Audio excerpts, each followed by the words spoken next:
Assalamualaikum warahmatullahi wabarakatuh. Halo pemirsa TV UPI, bagaimana nih kabarnya hari ini? Semoga tetap sehat dan selalu semangat. Nah, di masa pandemi ini jangan lupa tetap patuhi protokol kesehatan dengan melakukan 5M, yaitu memakai masker, mencuci tangan, menjaga jarak, menghindari kerumunan, dan juga mengurangi mobilitas. Senang sekali rasanya bisa berjumpa kembali dalam pembelajaran jarak jauh TV UPI Edukasi Generasi. Nah, anak-anakku khususnya yang duduk di kelas 8 SMP, hari ini kita akan mempelajari materi bab 4, yaitu kedatangan bangsa-bangsa barat ke Indonesia.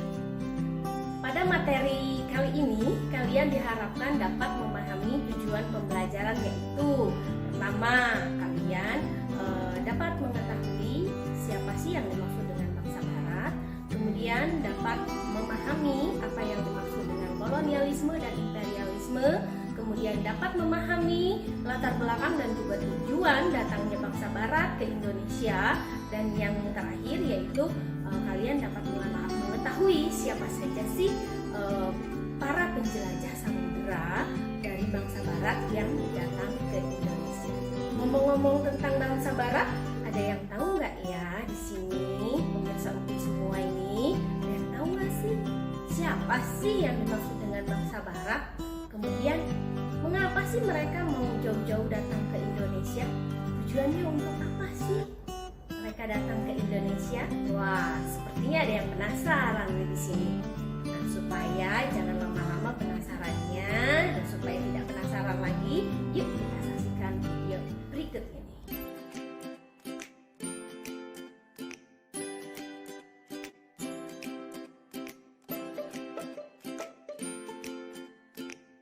Nah, anak-anakku, yang dimaksud dengan bangsa barat adalah bangsa-bangsa Eropa yang melakukan penjelajahan samudera, yang kemudian mempraktikkan kolonialisme dan imperialisme dengan menduduki bangsa-bangsa di belahan timur dunia, terutama di kawasan Asia.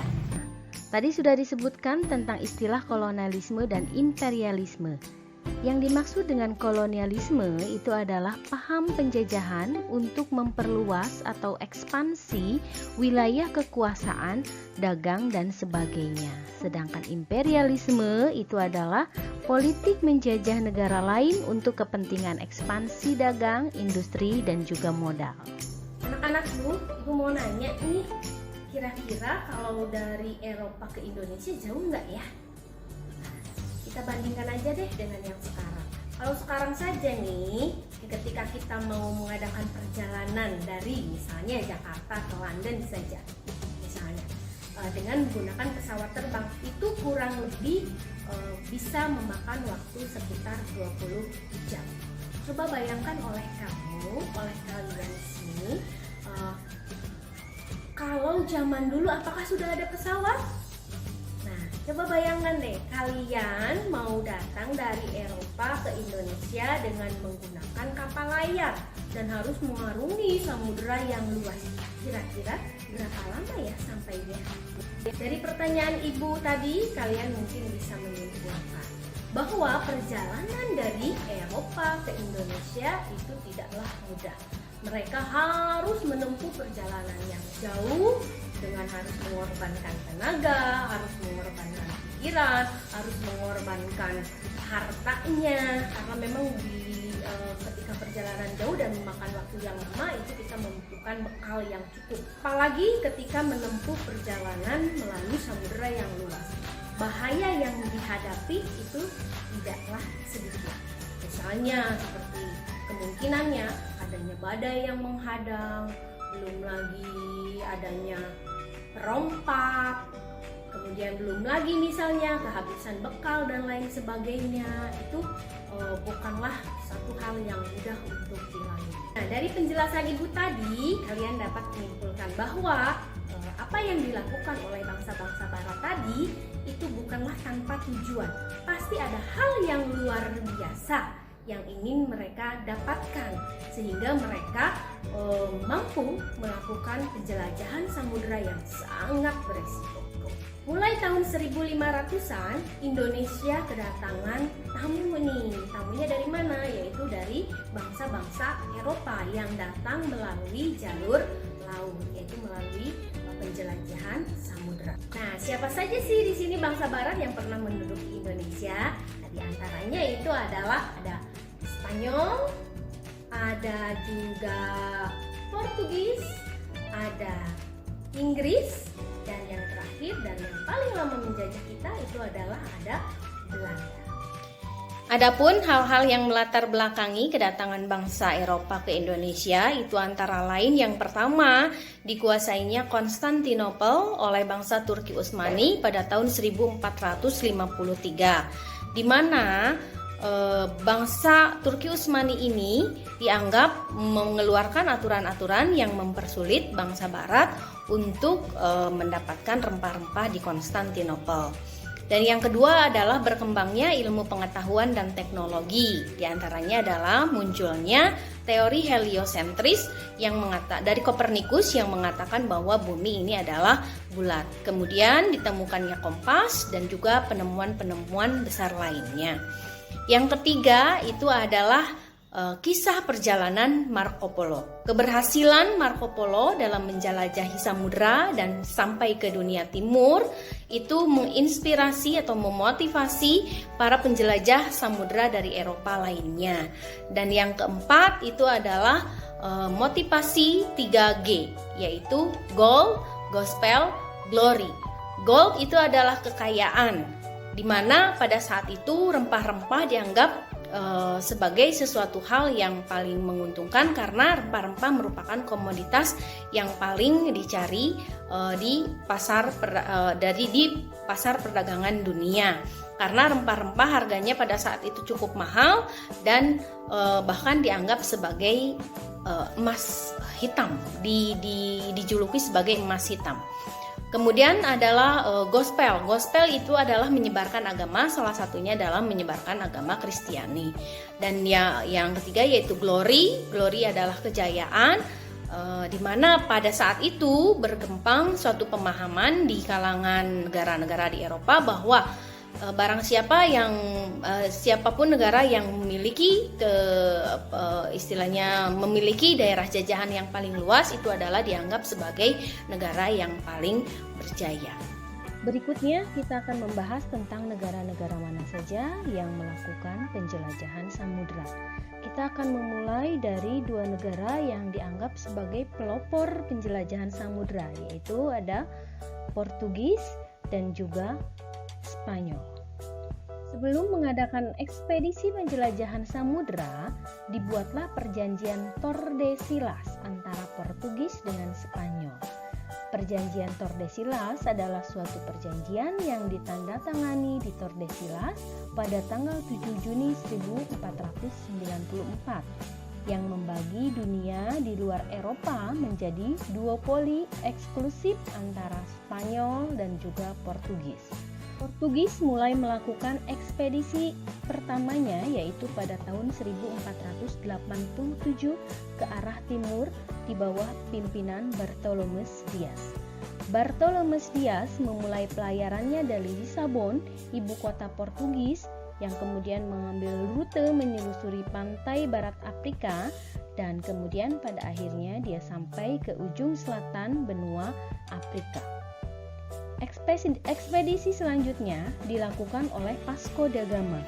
Pada Juli 1497, ia berangkat dari pelabuhan Lisabon, belayar menyelusuri pantai timur Afrika, kemudian berbelok ke kanan untuk mengarungi lautan Hindia. Dan pada tahun 1498, rombongan Vasco da Gama sampai di Calicut dan Goa di pantai barat India. Tokoh penjelajah samudra Portugis lainnya yaitu adalah Alfonso dan juga Antonio de Abreu. Alfonso dan Antonio ini adalah salah satu penjelajah Portugis yang sampai ke Indonesia. Yaitu Alfonso tiba di Maluku, sementara Antonio ini menemukan Pulau Timur dan mencapai Kepulauan Banda Ambon, dan juga Seram.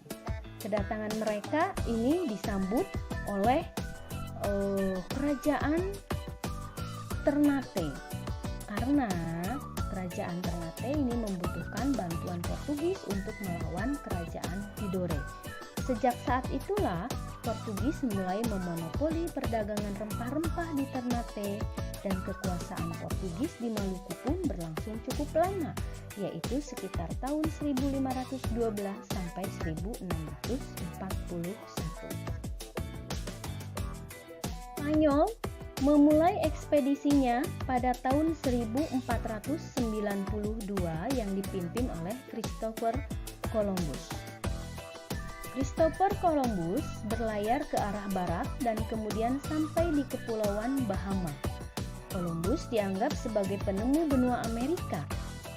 Ekspedisi berikutnya yaitu di bawah pimpinan Ferdinand de Magalhaens bersama Kapten Juan Sebastian de Elcano yang kemudian sampai di Kepulauan Massawa, Filipina pada tahun 1521. Magalhaens kemudian terbunuh karena terjadi peperangan di Filipina, dan kemudian perjalanan dilanjutkan oleh Sebastian de Elcano. Sebastian de Elcano yang sampai di Maluku, tepatnya di Tidore. Kedatangan mereka disambut baik oleh masyarakat Tidore dan menjadikan Spanyol sebagai sekutu untuk melawan kerajaan Ternate. Untuk mengatasi pertikaian antara Spanyol dan Portugis tersebut, maka pada tahun 1529 dilakukan perjanjian yang dinamakan sebagai Perjanjian Saragossa. Adapun perjanjian tersebut berisi, pertama, bumi dibagi atas dua pengaruh antara bangsa Spanyol dan Portugis. Yang kedua adalah wilayah kekuasaan Spanyol membentang dari Meksiko ke arah barat sampai ke Kepulauan Filipina, dan wilayah kekuasaan Portugis membentang dari Brasilia ke arah timur sampai ke Kepulauan Maluku. Lewat perjanjian itu, Kapten Sebastian de Elcano harus membawa rombongannya meninggalkan Indonesia dan kemudian kembali ke Filipina. Negara selanjutnya yang berhasil datang ke Indonesia itu adalah Inggris. Pada tahun 1577, Francis Drake berlayar meninggalkan Inggris ke arah barat, kemudian mengikuti rute Spanyol dan tiba di Ternate pada tahun 1579. Ekspedisi Inggris ke Nusantara berikutnya kemudian dipimpin oleh Henry Middleton yang mendarat di Banten pada tahun 1604. Inggris berhasil mengadakan kerjasama yang baik dengan kerajaan Banten, dan Banten pun mengizinkan Inggris mendirikan pangkalan dagang dan juga benteng di sana. Negara berikutnya yang berhasil sampai ke Indonesia dan bahkan negara yang paling lama menguasai dan menjajah Indonesia itu adalah Belanda. Pada tahun 1595, Belanda melakukan ekspedisi melalui rute timur, dan pada tanggal 27 Juni 1596, ekspedisi Belanda di bawah pimpinan Cornelis de Houtman ini tiba di Banten. Penerimaan penduduk Banten ini awalnya bersahabat, tetapi setelah beberapa tabiat kasar yang ditunjukkan oleh awak kapal Belanda, Sultan Banten bersama dengan petugas Portugis di Banten kemudian mengusir kapal Belanda tersebut. Kedatangan Cornelis de Houtman ke Indonesia kemudian disusul oleh ekspedisi-ekspedisi Belanda lainnya. Sampai akhirnya kemudian Belanda berhasil menguasai perdagangan rempah-rempah. Untuk mencegah persaingan tidak sehat antara pedagang Belanda, maka kemudian pada tahun 1602 didirikanlah perusahaan dagang Belanda di Indonesia yang bernama VOC. Dan pada tahun 1605, VOC menyerang benteng Portugis di Maluku. Dari serangan tersebut, Portugis mundur ke Timur Leste, dan kemenangan Belanda Belanda atas Portugis inilah yang menjadi jalan masuk atas penjajahan Belanda di Indonesia. Nah, anak-anakku, dari penjelasan Ibu tadi dapat kita simpulkan bahwa yang dimaksud dengan bangsa barat itu adalah bangsa yang berasal dari belahan bumi bagian barat, yaitu orang-orang di benua Eropa maupun Amerika. Awalnya mereka datang ke Indonesia itu adalah untuk berdagang dan membeli rempah-rempah Indonesia yang terkenal di seluruh dunia. Tetapi ketika datang ke Indonesia dan melihat potensi dari Indonesia, sumber daya alamnya yang melimpah dan lain sebagainya, sehingga mereka memiliki motivasi lain dan kemudian mempraktekkan yang namanya kolonialisme dan imperialisme di Indonesia.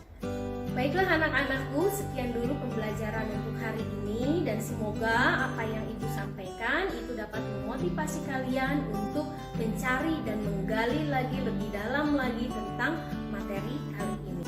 Baiklah anak-anakku, sampai jumpa di pertemuan berikutnya, yaitu pada materi kondisi masyarakat Indonesia pada masa penjajahan.